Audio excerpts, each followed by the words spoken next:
If your thoughts had never been limited, who would you be right now? What fortune would already be flowing to you? What life would already be yours if you had believed differently? Once you understand how wealth is thought into existence, you will never again chase it like a beggar. You will build it like a king. This speech is your turning point, but only if you listen to all of it. Do not wander. Do not skim. Do not drift. Because one sentence in what follows may be the key you've been missing. And if you miss it, you may spend years in needless delay. Every great man I ever studied, Ford, Edison, Carnegie, Lincoln, every single one began with a vision, a decision, a burning thought that refused to die. And now it is your turn. You must become the architect of your own mind, because once your thoughts become definite, your results will become inevitable. So silence the world, open your mind, and return to this message again and again, not as a listener, but as a builder. Because if you let these truths take root, you will no longer hope to grow rich. You will think it, you will act it, you will become it. What if the only thing standing between you and every great dream you've ever had was a single thought? Not a windfall of luck, not a stroke of genius, not a connection, a miracle, or a moment of divine timing, but a single, clear, commanding thought, planted with belief, nurtured by desire, and backed by unwavering action. What if the wealth you seek, the purpose you crave, the life you long for was already within reach, not years away, but one decision of the mind away? I tell you now as clearly as I have ever written or spoken, thoughts are things, not soft, invisible, meaningless flickers, not fleeting whims that come and go like the breeze, but real, tangible, electric, alive. And every empire ever built, every fortune ever made, every life ever transformed began not in circumstance, not in capital, not even in effort, but in thought. It is the greatest power ever entrusted to man, the power to think. For the man who learns to think rightly will never remain poor or small or bound by his conditions. Because the man who learns to think, to really think, cannot stay who he was. And yet most men never understand this. They live their entire lives reacting, not thinking. They repeat the thoughts of other men, repeat the fears of their fathers, the beliefs of their teachers, the limitations of the crowd. They treat their minds as mirrors, not engines, reflecting the world rather than shaping it. But I will not let that be your fate. If you listen to this message, not as a mere speech, but as a call to awaken, and return to it again and again until it has rooted itself in the soil of your identity, then your life will never be the same.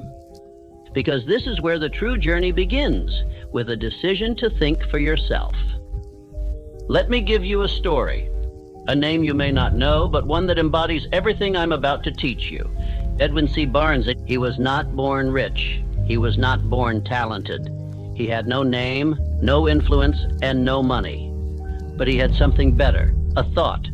And not just any thought, a thought forged in fire, a thought charged with desire. He said to himself, not I wish to work with Thomas Edison, but I will become Edison's partner. And with nothing but that thought, he boarded a freight train, rode in the baggage car across the country, and knocked on Edison's door. Now tell me, what man in his right mind does that? A man who understands the power of thought. A man who knows that every outcome begins as a seed planted in the mind. Edison gave him no promise, no position of honor. He gave him a lowly job and little pay. But Barnes was not looking for comfort. He was looking for opportunity. And when it came, months later in the form of a new invention Edison had built, Barnes moved with such decisiveness, such fire, that Edison made him what he had once only imagined, a partner. The freight car dreamer became a business partner to the greatest inventor in the world, not by chance, not by luck, not by inheritance, but by the power of thought charged with desire. Now understand me well, Barnes had no advantage.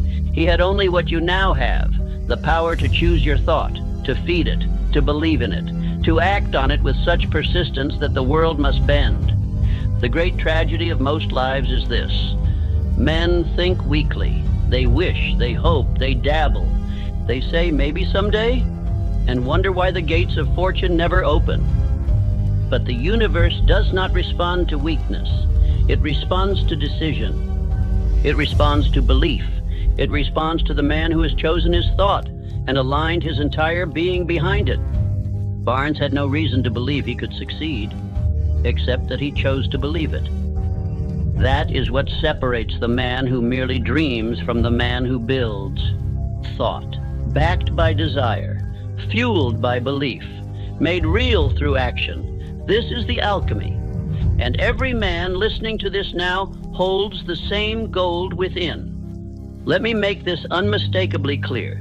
Wealth does not begin in your pocket. It begins in your imagination. Success does not come first to your hands. It comes first to your mind.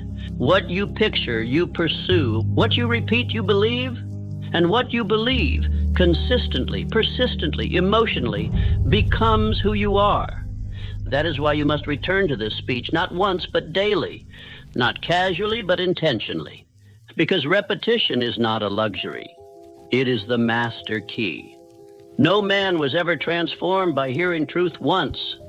You must feed it into your mind again and again until it rewires your instincts, reshapes your standards, and burns the old identity to ash.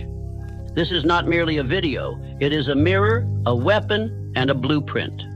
But only if you use it. So hear this again. You become what you think. You attract what you believe. You build what you decide. You grow rich not by circumstance, but by the control of your thoughts. Return tomorrow, and the next day, and the next. Listen until you are no longer the same man who pressed play, because that is where true riches begin. Not with money in your hands, but with fire in your mind. What do you want? Not vaguely, not someday, not more money, better health, greater freedom. I ask you again with fire this time. What do you want so badly that it keeps you awake at night? What do you want so fully that you would give up every excuse just to hold it in your hands? What do you desire so deeply, so vividly, that you would walk through fire to bring it into the world? If you do not know, you will never move. If you are unsure, the world will remain unmoved. If your desire is soft, your results will be invisible. Because the first truth every man must accept is this: desire is the starting point of all achievement. Not a mild preference, not a passive wish, not a gentle interest in self-improvement, but a burning, pulsating, all-consuming desire, so definite, so clear, so fully formed in the mind that the entire universe bends in its direction. Let me give you the example that history can never erase. Henry Ford, a man with no formal education, a man whom the world called foolish, a man who believed something no one else dared to believe, that the automobile, once a plaything of the wealthy, could become the property of the common man. But this story is not about the Model T. It is about what came after. At the height of his ambition, Ford called his engineers together and declared, "I want an engine with 8 cylinders cast in one block." The engineers blinked. The room stiffened. "Impossible," they said. "It can't be done." Ford stared calmly and answered, "Produce it anyway." They protested again. He said, "Go ahead. Stay on the job until you succeed, no matter how much time is required." 6 months passed. Nothing. Another 6. Still failure. But Ford did not retreat. His desire was not a suggestion. It was a command. And because his will never wavered, eventually, those same engineers came back with what the world said could not be done. The V8 engine, born not from technical expertise alone, but from desire backed by decision. Do you see now? Desire is the ignition, the spark, the signal that you are alive with purpose, Without it, no plan will stick, no habit will endure, no faith will grow. You will drift, you will delay, you will tell yourself lies about later. But once you decide, once you desire something so fully that it consumes your mind, you begin to move, and the world begins to move with you. I do not bring you philosophy. I bring you law. The same law that governed Ford, Edison, Lincoln, Schwab, and every man who ever pulled riches from the unseen into the seen. And this law says, whatever the mind can conceive and believe, it can achieve. But conception is not enough. You must believe it. And belief begins with desire. Now listen to me closely and write this down. In Think and Grow Rich, I outline 6 steps that any man can follow to transmute desire into reality. Not sometimes, not by luck, but by law. These steps are simple, but they must be followed precisely, and they must be followed with emotion, repetition, and decision. The 6 steps to turn desire into gold. Fix in your mind the exact amount of money or result you desire. Do not say, I want plenty. Say, I desire $100,000 by December 31st. Say, I will lead 1,000 men. Say, I will own my home free and clear. Be precise. Clarity is magnetic. Determine exactly what you intend to give in return. Nothing comes without a price. You must sacrifice ease, excuses, indecision. If you wish to receive, you must first become a giver. Decide what work, service, discipline, or faith you will exchange for the reward. Establish a definite date by which you intend to possess it.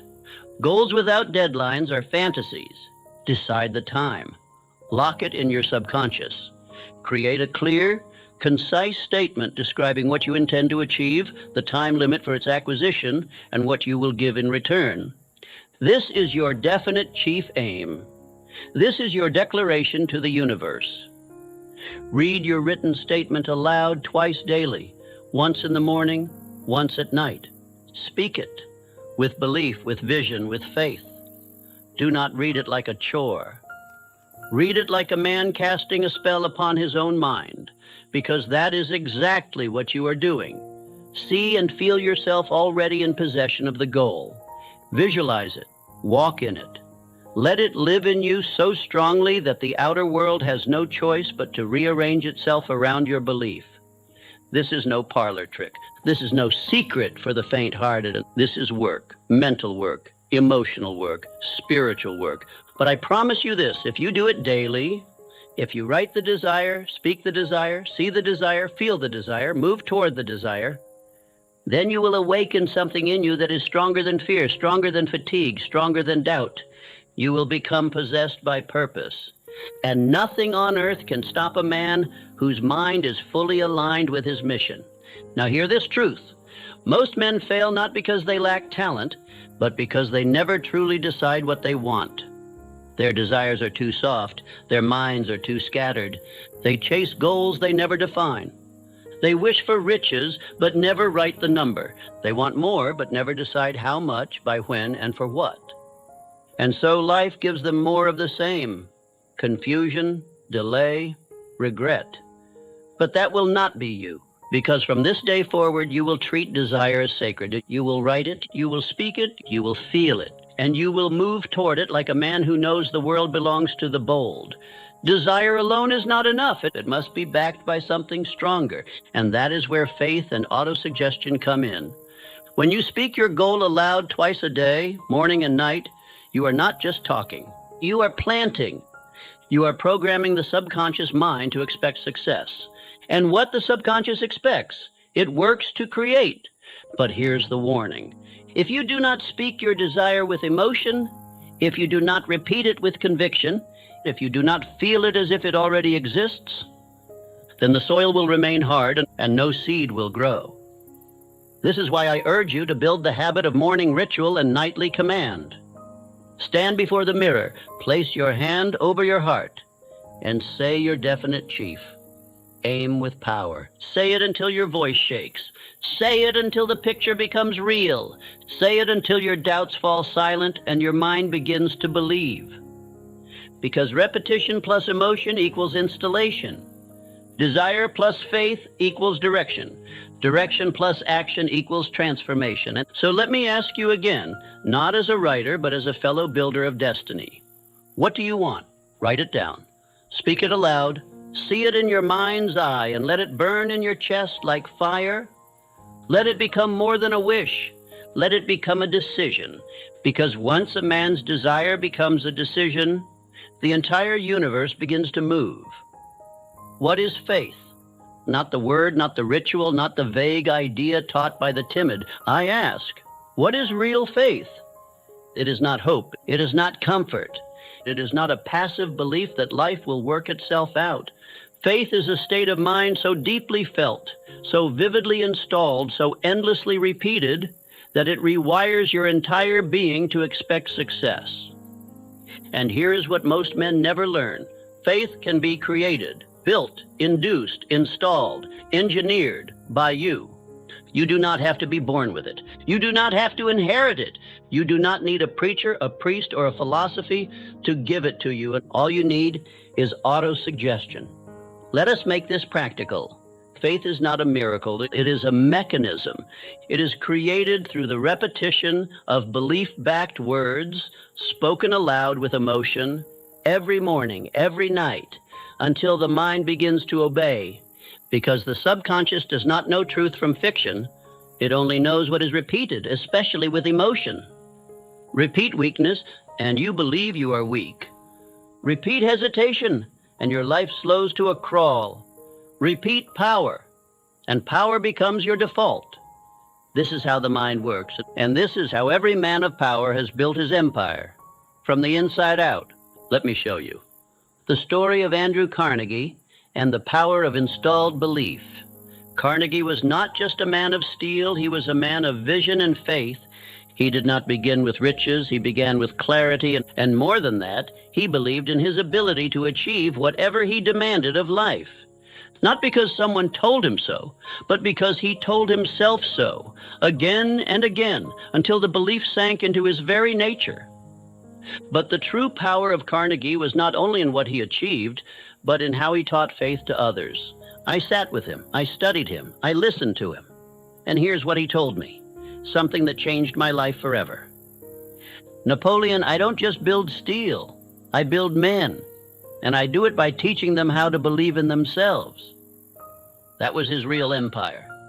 Do you know how he elevated Charles M. Schwab from a lowly position to president of the largest steel company in the world? He believed in Schwab until Schwab began to believe in himself. But Carnegie didn't stop there.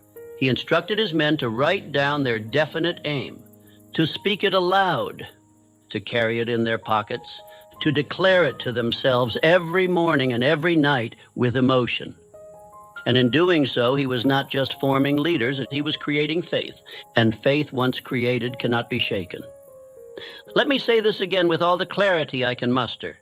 Faith is not reserved for the religious. Faith is the operating system of every creator, every achiever, every builder of wealth and power. If you do not have faith, you cannot act with certainty. If you cannot act with certainty, you will hesitate. And hesitation is the assassin of success. But how does one begin to build faith when doubt has ruled the mind for so long? How does a man rise when his inner voice still whispers failure? The answer, my friend, is autosuggestion. Every morning when the world is still silent, every night when the noise of the day has died down. You return to your definite chief aim. You place your hand over your heart. You look into the mirror, not to see your reflection, but to command your mind, and you speak, not casually, not timidly, not like you're reading a list. You speak like a man building his mind brick by brick. You say, I know that I have the ability to achieve the object of my definite purpose in life. Therefore, I demand of myself persistent, continuous action toward its attainment, and I here and now promise to render such action. I fully realize that no wealth or position can long endure unless built upon truth and justice. Therefore, I will engage only in transactions which benefit all whom they affect. I will induce others to serve me because I will serve others. I will eliminate hatred, envy, jealousy, selfishness, and cynicism by developing love for all humanity, because I know that a negative attitude toward others can never bring me success. I will cause others to believe in me because I will believe in them and in myself. Now, repeat and repeat again and again until these words are no longer recited, but embodied. Until you begin to see yourself as the man who lives them. Until the voice of doubt is no longer the strongest voice in the room. Until faith becomes your instinct. Most men speak fear to themselves. They repeat doubt, they rehearse failure. They tell themselves why it might not work, why they're not ready, why others are more qualified. And their subconscious obeys, but not you. You will no longer feed your mind with weakness. You will no longer allow stray thoughts to run your life. You will speak with intention. You will speak with repetition. You will speak with emotion. Because repetition with emotion is what reprograms the subconscious. And once the subconscious is reprogrammed, faith becomes automatic. Remember this, faith is not magic. It is mental conditioning. And it is available to any man who has the discipline to install it. Not once, not weekly, but daily. Just as you train your muscles, you must train your belief. And when trained enough, faith becomes a force. You will begin to feel it before you speak. You will begin to expect greatness, not as a fantasy, but as a natural result of who you are becoming. I must remind you, quietly now but firmly, you become what you believe, especially in silence. When no one is watching, when the applause is gone, when you are alone with your thoughts, it is in these moments that your true identity is formed. And it is in these moments that you must speak the loudest inside your own mind. Say it. I believe in the power of my desire. I believe in my ability to act. I believe that my faith is stronger than my fear. I believe that the world moves for the man who moves first within. I believe that repetition rewires identity, and identity changes everything. You are not too late. You are not too broken. You are not too uncertain to begin. You are one decision away from beginning the installation of a new mind. And the tool is already in your hand. Speak, repeat, feel, believe. That is how faith is built, and that is how destiny is written. And that is how the man you are becomes the man you were born to be. Every man who rises does so for one reason. He controls what enters and stays in his mind. And every man who drifts, every man who stalls, every man who buries his dreams before they bloom, he suffers because he allowed his subconscious to be programmed by default. And let me tell you plainly, you are always programming your mind, always, whether deliberately or accidentally, whether toward greatness or mediocrity, whether by design or by drift. The subconscious mind is never idle. It is always listening. It is always learning, always absorbing. But here's the truth most never understand. The subconscious mind cannot argue. It only accepts. It accepts what you say, what you think, what you repeat, especially when said with emotion. It does not filter. It does not question. It does not ask, is this true? It simply records and obeys. Now imagine the consequences. Every time you say, I'm tired, I can't do this, I'm not good enough, nothing ever works for me, you are planting instructions. And the subconscious follows them. It forms beliefs. It filters your reality. It influences your energy. It moves you toward the very life you say you don't want, because you've installed it as truth. But now imagine if you said this instead. I am focused. I am decisive. I am powerful. I am becoming wealthy in thought, in energy, in action. And you said it not once, not casually, but every morning with energy, with feeling, with fire. Then the subconscious would say, very well, if this is the instruction, I will make it so. This is not magic. This is autosuggestion, the most powerful mental mechanism ever discovered. Let us turn to a man who used this principle without fail, Thomas Edison. Most remember Edison for the light bulb, but they forget what it took. He did not succeed on his 5th attempt. Not his 50th, not his 500th. He failed over 10,000 times. 10,000! 10,000 moments when doubt could have entered, and 10,000 chances to say, this won't work. But he did not speak failure. He did not affirm defeat. He affirmed progress. I have not failed, he said. I have simply found 10,000 ways that won't work. Do you hear the programming? Do you see the power? Each time he failed, he spoke belief. He repeated success. He trained his subconscious to accept only one outcome, victory. And so victory came, not because of luck, not because of genius, but because of autosuggestion, installed daily. Now listen carefully. What you say in silence becomes what you do in public. You want to change your results? Change your internal dialogue, not once, every day. The man who reprograms his subconscious reprograms his destiny, because your subconscious is the gatekeeper of behavior. And your behavior is your life. So how do you begin? Let me show you the method. It is simple but sacred. The speech ritual, daily. Write down your definite chief aim, not a vague goal, a clear, detailed vision, the wealth you want, the life you want, the man you are becoming. Include what you're willing to give. No riches come without value returned. I will give my full energy, my discipline, my focus. Add the date. A commitment must live inside time. By this date, I will have stated in the present tense, not I hope to become, but I am becoming. I possess the mindset of wealth. Read it aloud twice daily, once in the morning, once before you sleep. Eyes closed, emotion high, voice steady, vision clear. Feel it. Emotion is the bridge to the subconscious. If you read it like a chore, you waste its power. Speak it like it's already yours. This is how you program identity. And identity governs everything. You will begin to feel the difference within days. Your thoughts will sharpen, your posture will shift, your energy will carry weight. Not because the world changed, but because you did. Because you are no longer reacting to life. You are rewriting the internal script. You see, most men allow the world to program them, and they listen to opinions. They rehearse memories of failure. They absorb fear from newspapers and gossip and pessimists, and they wonder why they feel tired, confused, hesitant. But you must be different.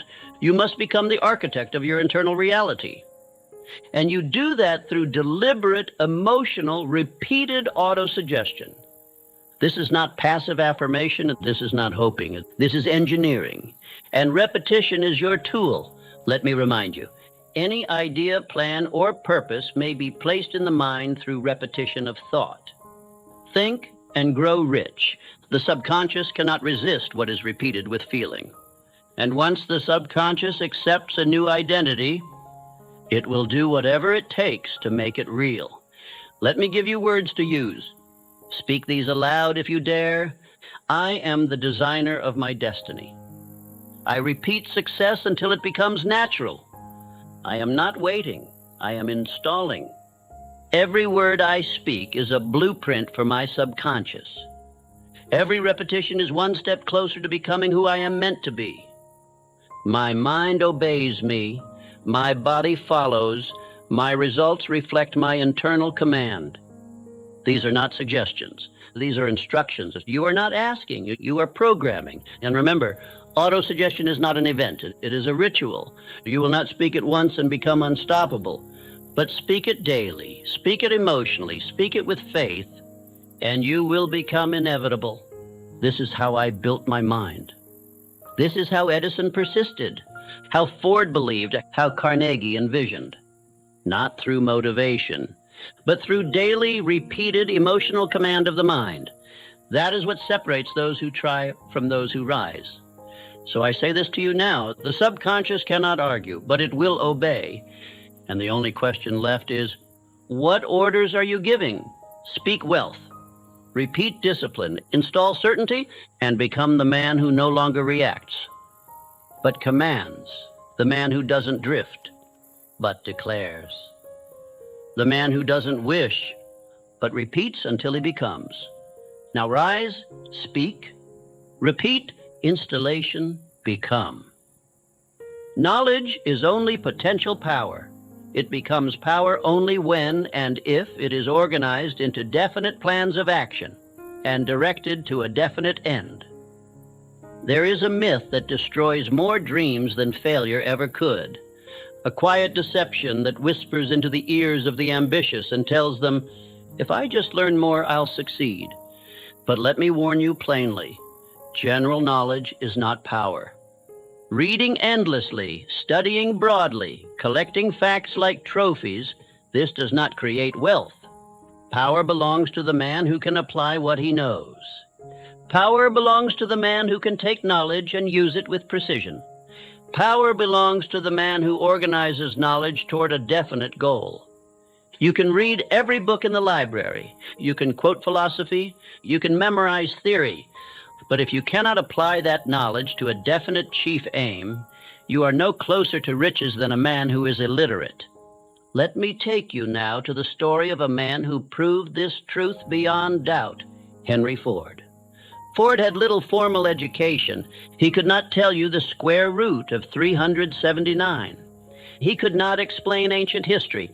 He could not recall the capitals of Europe or the philosophies of Greece. And because of that, the so-called educated men of his day mocked him. Once, a group of newspaper editors tried to humiliate Ford in court. They called him ignorant, unfit to hold power. They questioned him relentlessly, hoping to expose what he didn't know. Ford let them finish, and then he said this, if I should really want to answer the foolish questions you have just asked me, let me remind you that I have a row of electric push buttons on my desk. By pressing the right button, I can summon to my aid men who can answer any question I desire. That was it. That was power. Not knowledge in the head, but power in the hands. The power to organize minds, to focus talent, to get results. Ford knew that his role was not to know everything. His role was to know exactly what he wanted and how to get it done. Now hear this. Specialized knowledge plus definite aim plus organized plan equals power. Let us break this down. 1. Specialized knowledge. And this is knowledge focused on a single field. Not scattered, not vague, not academic, focused. The man who learns everything knows nothing. But the man who masters one thing becomes invaluable. It could be engineering. It could be leadership, it could be persuasion, finance, invention, healing, design, strategy. The field matters less than the depth. Because when you go deep, you create leverage. When you go deep, you become rare. And in the realm of wealth, rarity commands reward. 2, a definite aim. Knowledge without direction is like a ship without a compass. It may move, but it arrives nowhere. What is your chief aim? If you cannot answer this clearly, stop everything. Because all learning, all reading, all thinking must serve your aim, or it is a distraction. Once you know your aim, ask this. What knowledge do I need to become dangerous in this pursuit? Not entertained, not educated, effective, and pursue that knowledge only. 3, an organized plan of action. Knowledge becomes power only when you convert it into organized steps. Write your plan. Who must you learn from? What skills must you develop? What results must you measure? And most importantly, when will you begin? You see, the difference between the dreamer and the achiever is this. The dreamer collects knowledge. The achiever organizes it and moves. Now understand this clearly. You do not need to know everything. You do not need a college degree. You do not need approval from the educated. You need one thing, mastery in one area, and the ability to apply it with discipline. Let me tell you what I've observed in every great man I ever studied. Andrew Carnegie knew the psychology of leadership. Thomas Edison mastered the process of invention. Charles Schwab specialized in managing men and inspiring action. Henry Ford mastered systems and scaled them with focus. Each of them ignored what didn't matter and specialized in what did. This is the path. So now I challenge you. What field will you dominate? What knowledge will you gather, refine, and apply? What subject will you master so deeply that your name becomes synonymous with it? Do not dabble. Do not drift. Do not collect random information like a hobbyist. Declare your domain. Say it aloud. This is my field. This is my specialty. I will know it so well and apply it so precisely that the world cannot ignore me. Now let me offer a practice for those who are ready. The specialization blueprint. Define your aim. What do you want to achieve in the next 3 years? Be specific. Be bold. Identify the knowledge gap. What do you need to know? Who already has that knowledge? What books, lectures, or mentors will give you the edge? Eliminate distractions. Say no to learning outside your domain. Guard your mind. Protect your focus. Create a learning ritual. 1 hour per day of focused, purposeful study. Morning is best before the noise arrives. Apply immediately. Every piece of knowledge must be tested. Use it in your business, in your craft, in your strategy. Application is where mastery begins. Refine, reorganize, repeat. Every week, review what you've learned. Organize your notes. Build a system. Use what works. Discard what doesn't. You must not confuse movement with momentum. Studying without application is motion. Specializing and applying is momentum. And momentum, true momentum, is the force that builds fortunes. Remember, you are not rewarded for what you know. You are rewarded for what you can do with what you know. So specialize, refine, execute, and when the world comes asking, how did you become so powerful? You will answer, I stopped trying to know everything and mastered the one thing that mattered. This is the law. This is the difference. This is the path of the builder, the creator, the one who becomes indispensable. So choose your field. Ignore the noise. Begin the work. Specialize until the world cannot function without you. Then rise. There are 2 powers that shape a man's future: decision and imagination. One is the hand that builds. The other is the mind that envisions what does not yet exist. And if you ask me what separates the man who lives richly from the man who only dreams of it, I will say this with certainty. The rich man exercises his imagination like a craftsman sharpens his blade. The poor man leaves it dull, idle, and unused. Because you must understand now, every fortune began in fantasy. Every enterprise, every invention, every empire, every world-altering idea. All of it was once nothing more than a thought, a whisper, a vision in the private chambers of a man's imagination. You must know there are 2 types of imagination, and both are useful when directed. The first is synthetic imagination. It arranges existing ideas into new combinations. It takes what is known and reshapes it to fit a purpose. This is the imagination of the builder, the strategist, the one who improves, who reconfigures, who multiplies. Henry Ford used synthetic imagination when he combined known mechanics to produce the assembly line, something the world had never seen from parts the world had long known. It is practical, tactical, reliable, but it is not enough, because the world does not just reward the man who builds from parts. It elevates the man who creates from nothing. And that requires the second type, creative imagination. This is the rarest power on earth.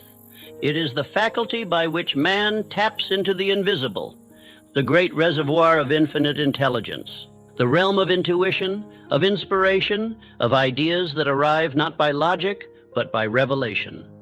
You do not think up these ideas, you receive them. They come when you are still. They strike when you are open. They arrive like flashes, and they are never wrong when backed by faith. Let me tell you a story of a man who knew this power intimately. Charles M. Schwab. Schwab began as a simple worker, nothing more than a man among men, but within him was a vision. He imagined a steel empire, one that would outscale every competitor, dominate the market, and reshape the industry. He imagined factories that moved with mechanical precision. He imagined operations coordinated across states and continents. He imagined leaders empowered, systems refined, productivity multiplied beyond all precedent. And most of all, he imagined men being led, not managed, inspired, not instructed. He saw it in his mind, over and over, day after day. He saw it before it was built. And so when Andrew Carnegie placed his trust in him, when the U.S. Steel Corporation was formed, it was not by accident. It was not luck. Schwab had already built it in his imagination. What the world witnessed was not a miracle. It was a manifestation. Because the mind sees it before the hands can build it, always. So I ask you now, what are you imagining daily? If I could see the visions in your mind, would I find wealth, power, service, mastery, or would I find fear, drift, scarcity, delay? Because hear me, your imagination is a workshop, but most men let it become a wasteland. They imagine failure. They rehearse doubt. They fantasize escape. They picture defeat. And they wonder why their lives reflect the same. But you, if you are here, still listening, still building, you must treat your imagination as sacred ground. Imagination is muscle. And like any muscle, it must be trained. It must be exercised, fed, and honored. And so here is what I advise, what I command if you are truly ready to grow rich. Schedule time to imagine. Do not leave it to chance. Do not wait for inspiration. Do not hope for flashes in the night. You must create conditions where imagination becomes habit. The daily vision ritual. Silence the world. Each morning, before the noise of others arrives, sit in stillness. 10 minutes. No distractions. No urgency. This is your time to see. Close your eyes and begin with your definite chief aim.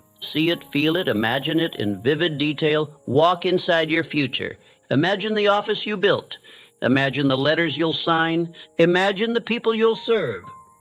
Imagine the power in your tone, the certainty in your movement. Rehearse it emotionally. Do not visualize like a spectator.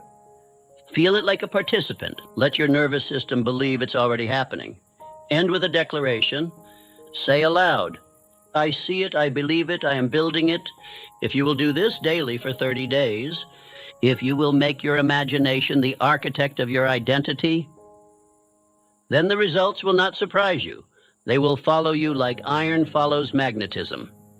Because your subconscious obeys what you rehearse emotionally and repeatedly.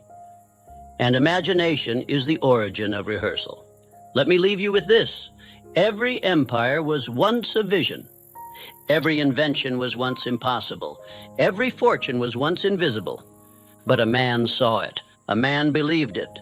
A man felt it before the world could touch it. And then he built it with blood and time and discipline.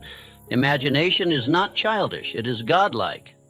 And when it is married to desire, directed by decision, and empowered by faith, it becomes unbeatable.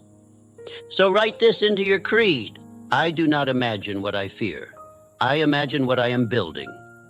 I do not wait for vision, I train it. I do not wish, I see, and then I act.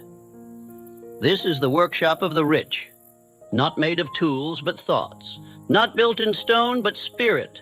Your future begins in this room, so step inside and begin the work. There is no greater divide between men than this. Those who decide and those who delay.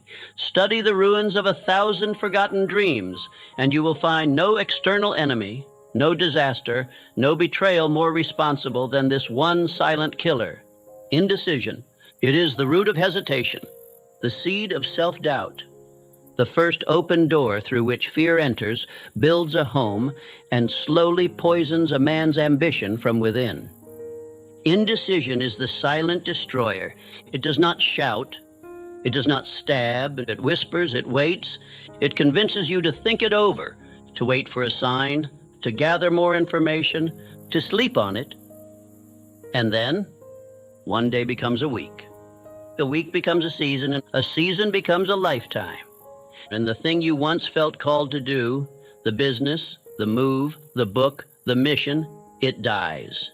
Not with a bang, but with a murmur. You tell yourself, it just wasn't the right time. No, my friend, it wasn't the right decision. Let me be clear. Indecision breeds doubt. Doubt breeds fear. Fear breeds failure. It is a progression as predictable as sunrise. And it is why those who live rich in power, in impact, in clarity, are the ones who decide swiftly and rarely change their minds. There is no better example of this law than Henry Ford.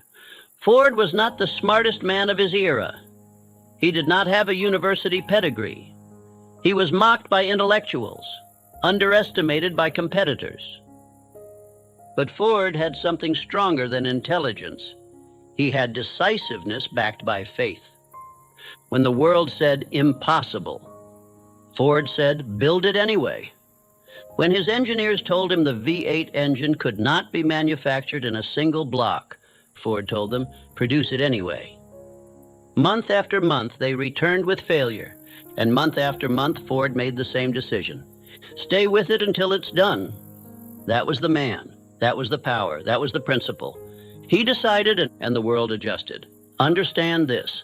When a man delays his decisions, he weakens his spirit. Every time you postpone action, you teach your mind to tolerate hesitation. And hesitation, once tolerated, becomes habit. A habit of waiting, of wavering, of deferring your power to better timing that never comes. Drift begins where decision ends. If you do not decide who you are, the world will decide it for you. If you do not decide what you want, you will be tossed between trends, opinions, and the strongest voice in the room. If you do not decide your purpose, you will wake up one day in a life that bears no resemblance to your desire. This is not philosophy. This is consequence. Now let me give you a truth most will never hear. Decision is not just mental, it is spiritual. To decide means to cut, to sever, to eliminate all other options except the one you have chosen. And in doing so, you declare to the universe, this is who I am. This is what I am building. This is the path I will walk, and I will not turn back. Do not miss this. Most men keep an escape plan. They say they've committed, but in the back of their minds, they've kept a back door open, a fallback, just in case.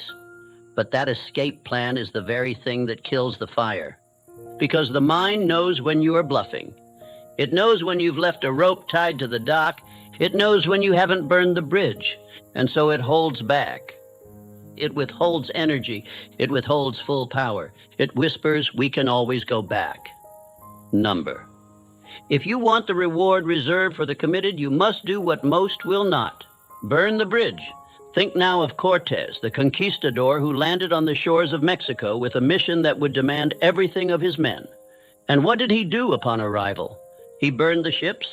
He destroyed the only way back. Why? Because when there is no way out, there is only through. This is the posture of the man who wins. He makes the decision, he removes the option to retreat, and then he proceeds with the force of 1,000 men. So let me ask you plainly, what have you been postponing?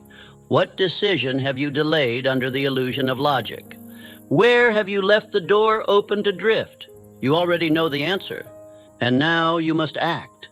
Because there is one thing more painful than choosing the wrong path, not choosing at all. The practice of decision. If you are ready to install this principle, not as theory, but as identity, then do the following. Write down your definite chief aim. Again, in bold, in simple language, without escape clauses. List every option you are entertaining that weakens it, every plan B, every maybe someday, every justification to delay. Eliminate all but one. Draw a line through the rest. Say aloud, this is the only path. Burn the bridge, cancel the subscription, delete the distraction, send the message, make the investment, tell someone who will hold you to it, repeat daily, I decide, I commit, I do not retreat. This is how the rich think, and this is how the great rise. Not by waiting for certainty, but by creating it. Decision is the first step toward mastery. It is the door you walk through to leave fear behind. It is the sword that severs your past from your future. And once the decision is made, the mind follows. The body obeys, the world adjusts. Let me leave you with this. The man who delays his decisions will live a life designed by others, but the man who decides fully, fiercely, finally, becomes a force too strong to ignore. I do not wait, I decide. I do not drift, I commit. I do not retreat, I burn the bridge. And I do not change my mind unless growth demands it. There is a rare trait found in every man who moves the world. It is not brilliance, it is not talent, it is not even discipline alone. It is persistence, the quiet, ruthless refusal to quit. Persistence is not born, it is built, it is not given, it is earned, it is not motivation. It is decision in motion, long after the emotions have faded. And let me tell you now, with the authority of experience and the echoes of every great man who ever lived, quitting is a habit. But so is staying power. You've heard of the man who changed the world with light, Thomas Edison. But what you may not know is how many others quit long before the bulb ever burned. Edison had assistants, bright, eager minds, talented hands, men who saw the vision at first, until the failures mounted. One failure, 10, 100, 1,000. At some point, they turned their backs. They called it impossible. They walked away. But Edison, he stayed.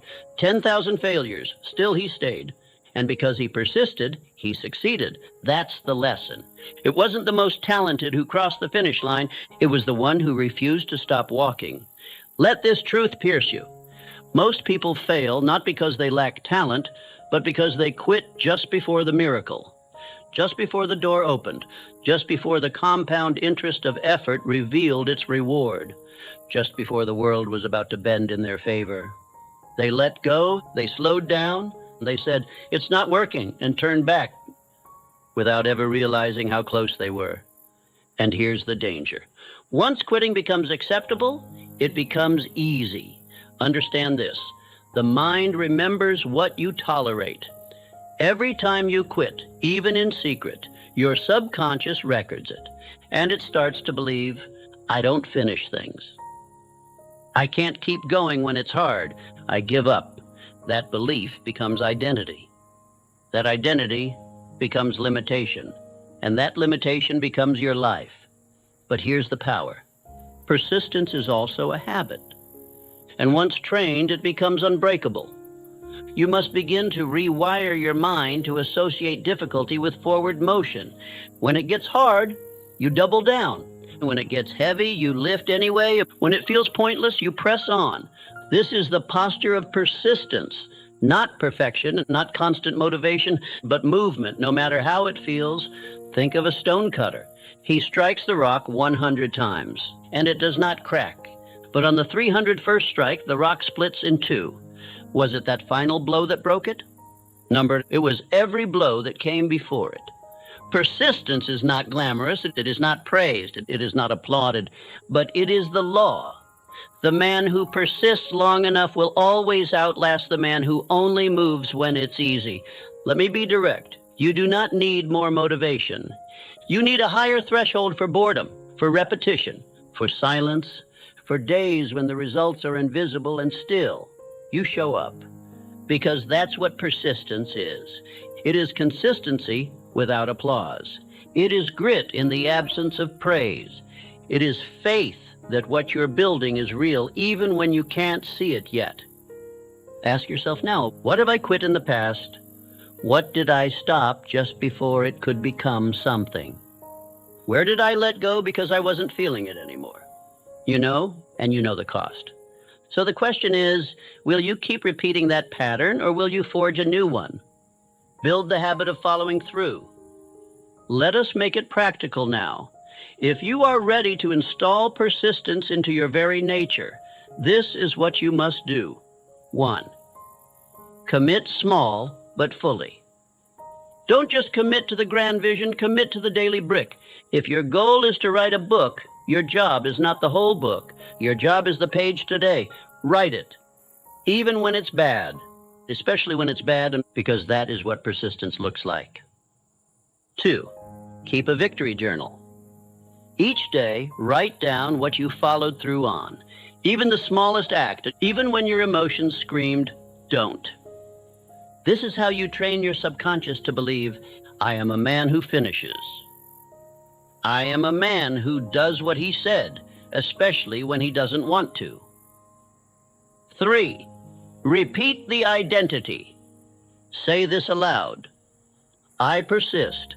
I do not stop. I finish what I start. I walk through resistance. I do not negotiate with weakness, and say it with emotion. Every day, morning and night. You are not merely repeating words.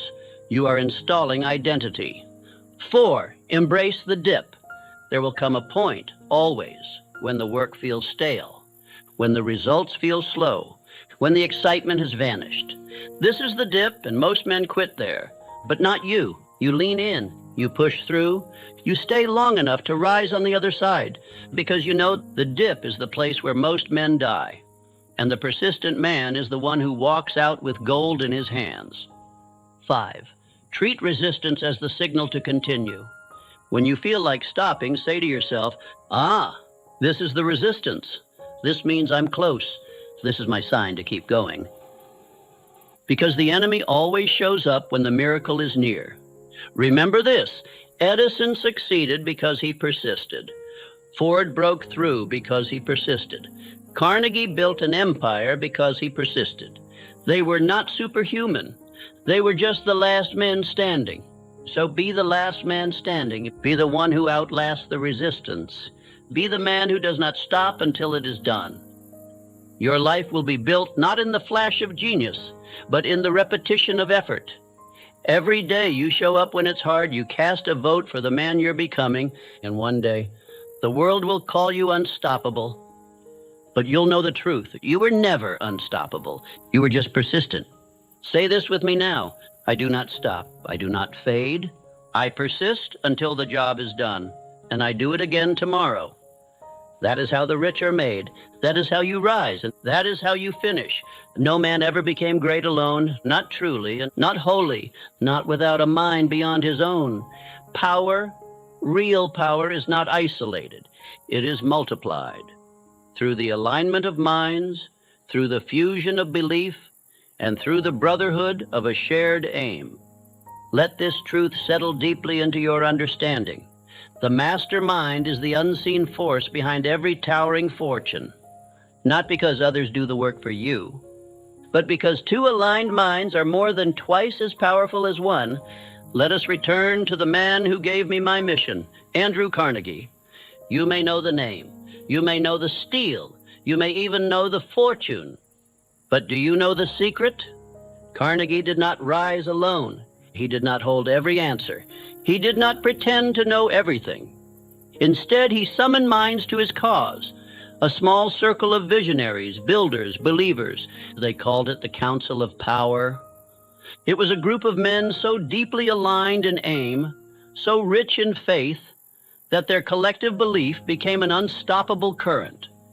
And from that council, one man rose who would later command entire industries with nothing more than his presence. Charles M. Schwab. He was not the most educated, not the wealthiest, not the loudest, but he believed, he listened, he absorbed, he multiplied, and he became a giant because he stood in the presence of men who thought in giants' terms. Here is the law. Environment is more powerful than will. You may have great ideas. You may have burning desire. You may even have clarity of purpose. But if you walk daily among men who ridicule ambition, who mock discipline, who laugh at your vision, eventually their influence begins to rot your conviction. You cannot build a cathedral with the council of termites. You must surround yourself with strength, with conviction, with men who hold you to your higher self, not your comfort. I ask you now, who do you think with? Who do you share your goals with? Whose words shape your internal weather? Because I will tell you something I have seen ruin many great men. They outgrew their circle. but refused to leave it. And so they stayed small. They dimmed their light to match the room. They lowered their vision to match the tone. And in doing so, they buried their potential alive. Let me be very clear. The mastermind is not about popularity. It is about alignment. It is not a crowd. It is not a club. It is a covenant between minds that believe in something greater than themselves. Two or more minds in harmony of purpose, fused with faith, working together toward a defined aim. That is the mastermind. It is a spiritual force, though invisible. And once created, it moves with the momentum of destiny itself. Audit your circle. Let us now take action. Who are the 5 men you speak to most? List them, not by title, not by blood, but by influence. Who speaks into your mind? Who celebrates your wins? Who sharpens your standards? Who challenges your excuses? And now, the most important question, are they helping you rise or helping you stay the same? Because neutrality is a myth. Every voice in your life is either watering your future or choking it.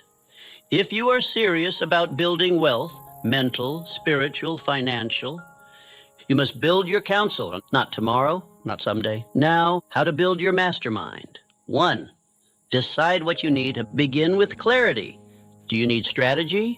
Do you need accountability? Do you need belief? Different men bring different powers. Do not build your circle randomly. Build it intentionally. Each man must serve the vision. 2, pursue alignment, not agreement. The greatest mistake you can make is surrounding yourself only with men who agree with you. Agreement breeds comfort. Alignment breeds growth. You want men who will say, that's not your highest standard. That excuse doesn't serve you. You're better than that.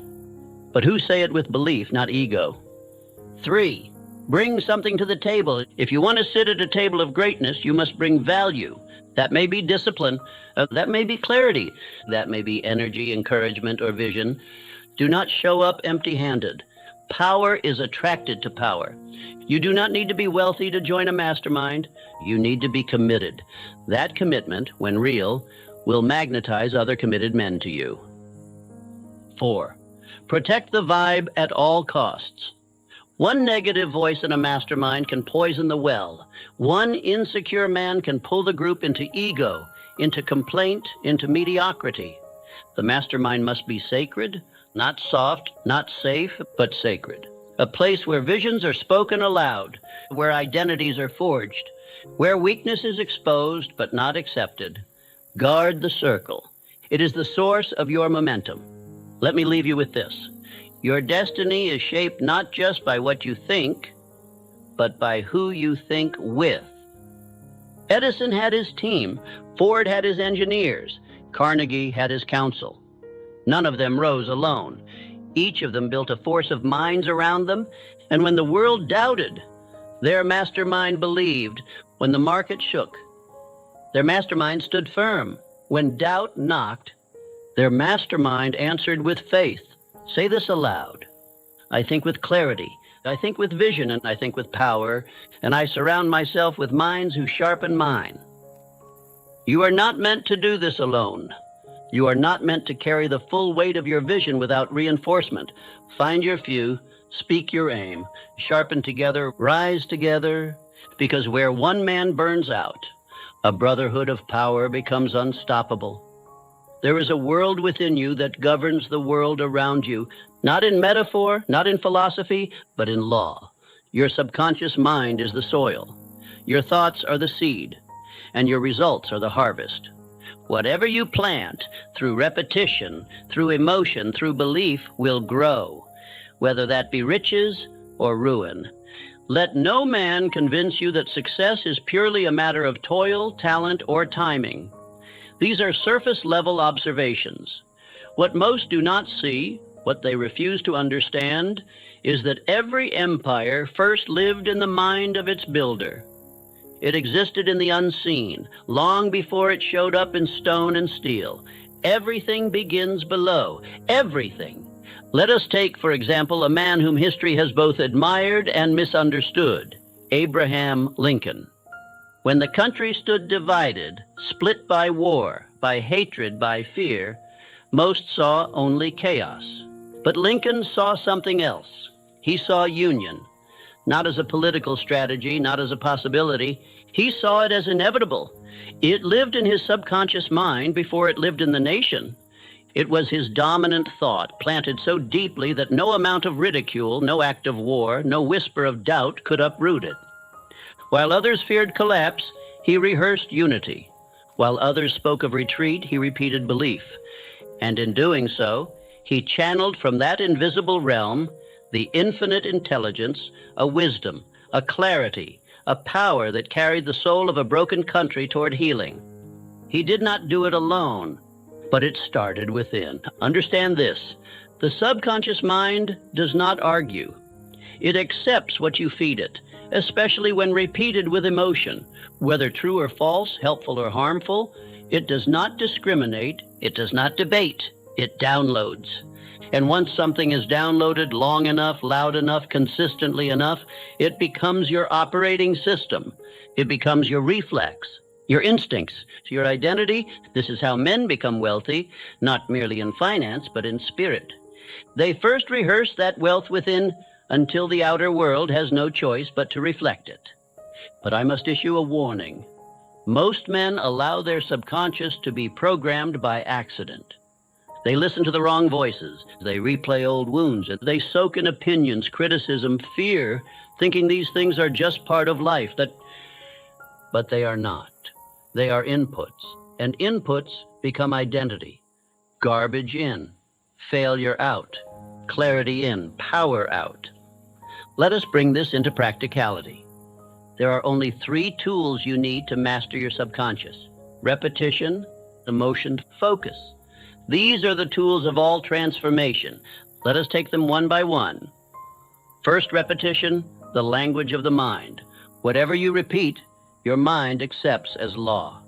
Not because it's proven, not because it's earned, but because it's familiar. The subconscious mind is not persuaded by logic, it is persuaded by exposure. That is why you must speak your aim aloud, every day, every night, with clarity, with conviction. You are not repeating to inform your mind. You are repeating to reprogram it. You are not hoping it works. You are installing it as fact.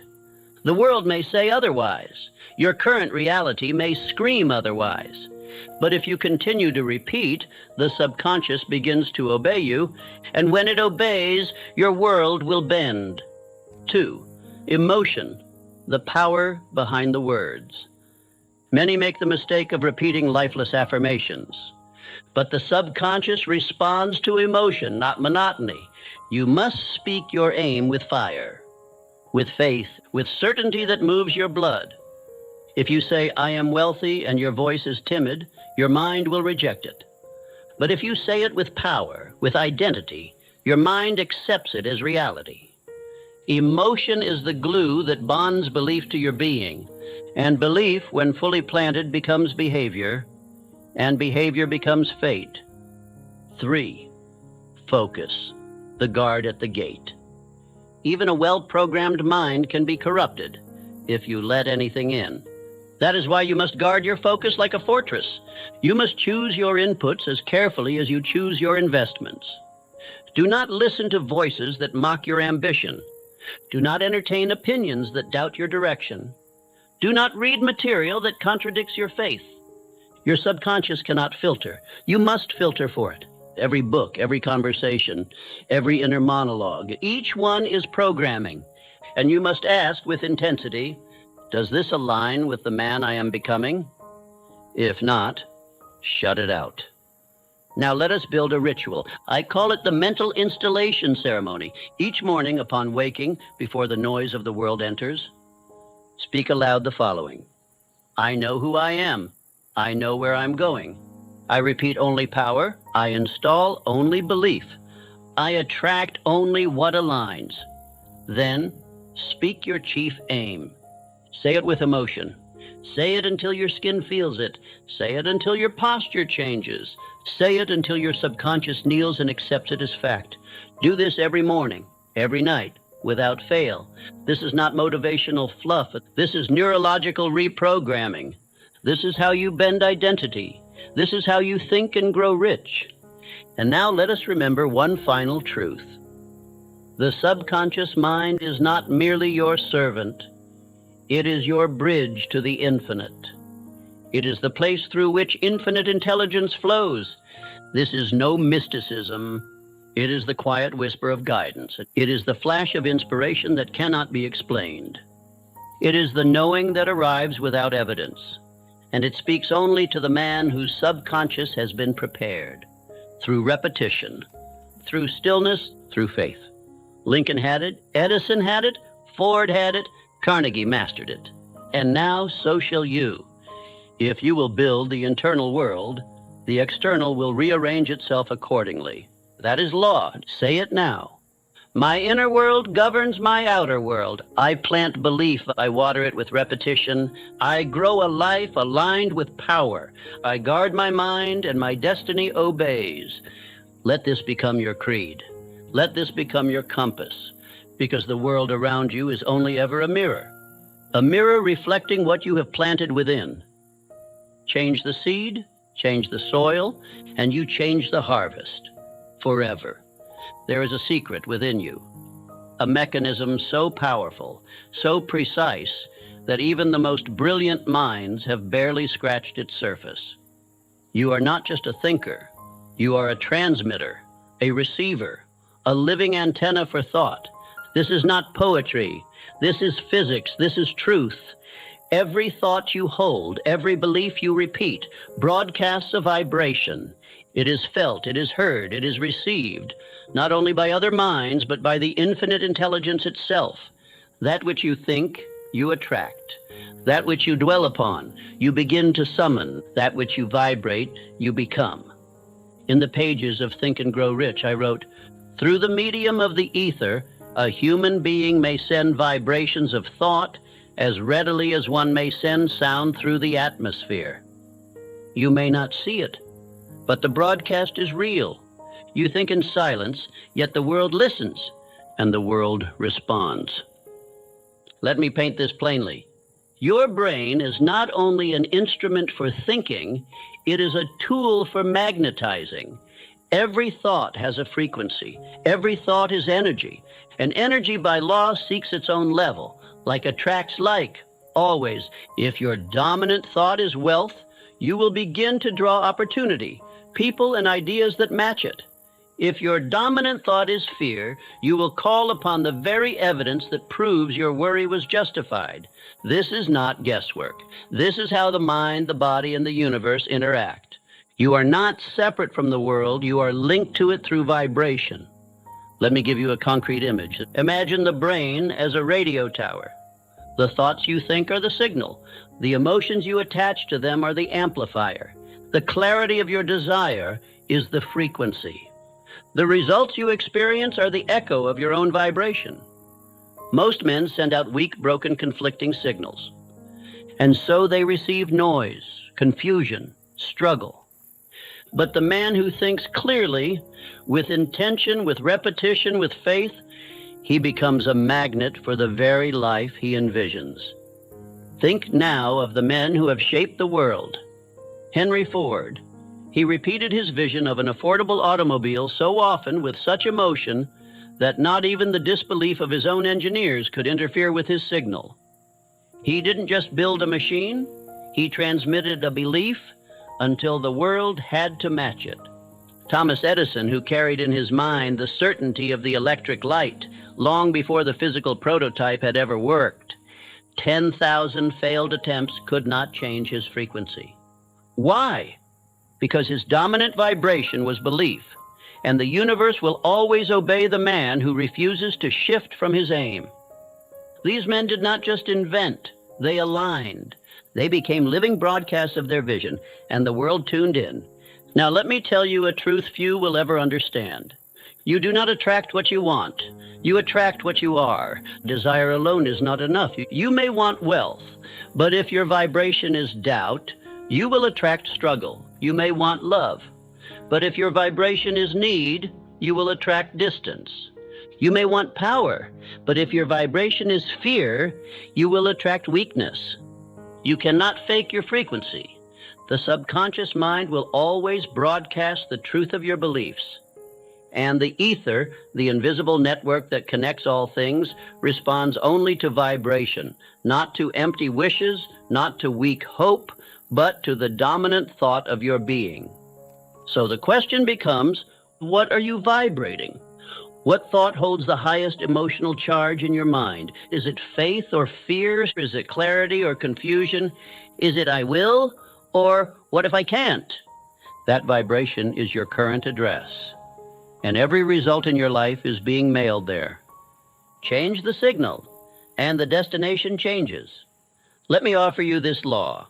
The mind that holds a single dominant thought with faith and repetition will attract circumstances, people, and ideas that align with it, without fail.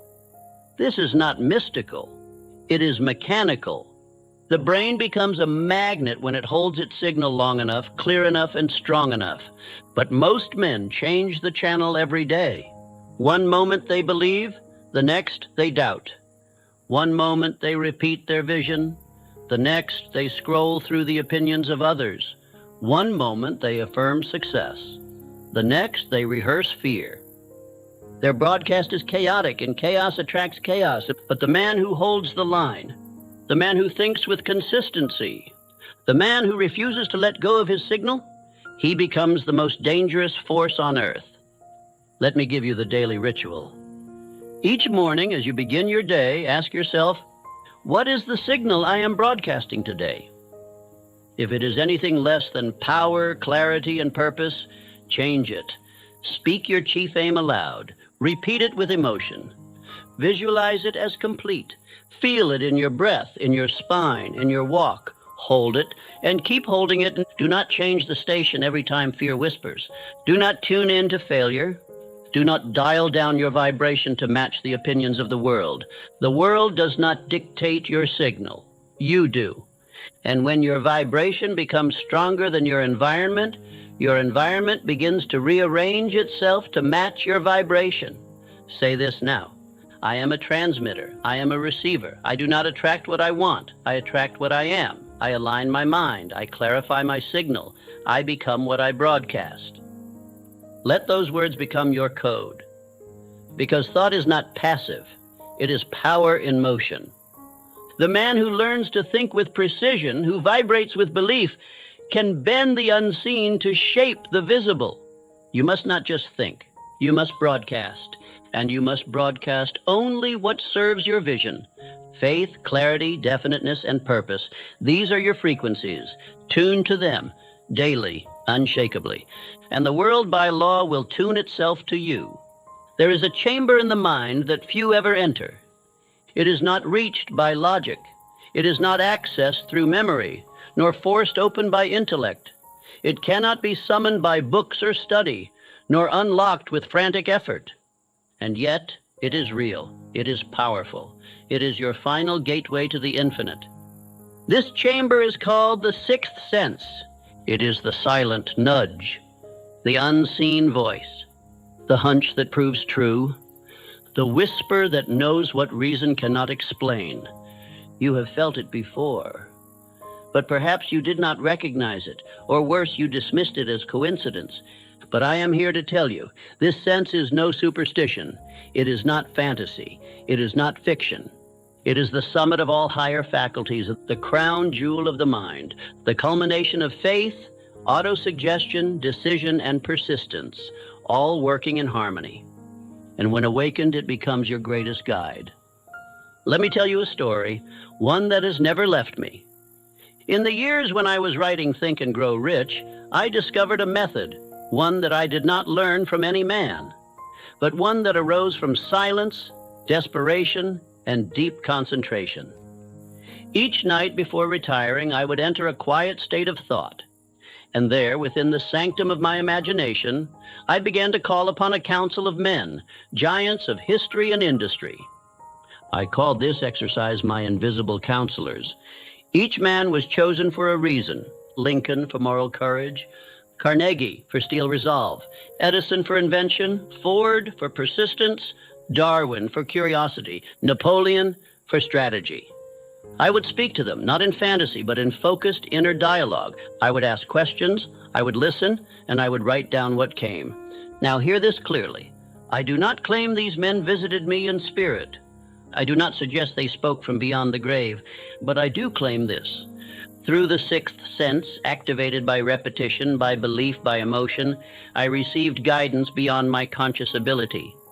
Ideas I had not previously considered. Insights that appeared from nowhere. Decisions that resolved themselves in silence. You may call it imagination. You may call it intuition. I call it access. Access to a higher part of yourself. Access to infinite intelligence. The sixth sense does not awaken in a scattered mind. It is not available to the doubter, the drifter, the impatient. It reveals itself to the one who has earned it, the one who has cultivated desire, installed belief, practiced decision, built persistence, repeated his chief aim daily. When these elements combine, something marvelous occurs. You begin to receive, not just from your own thoughts, but from the space between thoughts. Ideas begin to arrive without strain. Solutions present themselves without force. You say the right words at the right time, and you do not know how. That is the sixth sense in motion. It is the whisper of the infinite through the mind of a prepared man. Let me speak to you plainly. You are not alone in this world. You are not an island of thought, isolated from all others. You are surrounded by intelligence, by memory, by unseen law. Your role is not to invent your destiny from scratch, but to tune into it using the instrument of your higher faculties. And the highest of them all, the final stage of mastery, is intuition governed by principle. Now, how does one develop this sacred power? You begin by honoring silence. Daily, without fail, create for yourself a sacred time, a place, a posture. Let there be no distraction, no noise, no interference. And in this state, you do not beg, you do not grovel, you ask calmly, confidently. You ask, what is the next step? What must I become? What is the truth of this decision? What does my higher self require of me now? And then you listen, without expectation, without force. Sometimes nothing will arrive. That is fine. The power is not always in the answer. It is in the practice of asking. Because every time you return, your awareness sharpens, your sensitivity deepens, your vibration rises, and the sixth sense begins to stir. Eventually, you will notice something curious. Your instincts become more accurate, and your timing improves. Your decisions feel guided, not by impulse, but by something wiser than reason.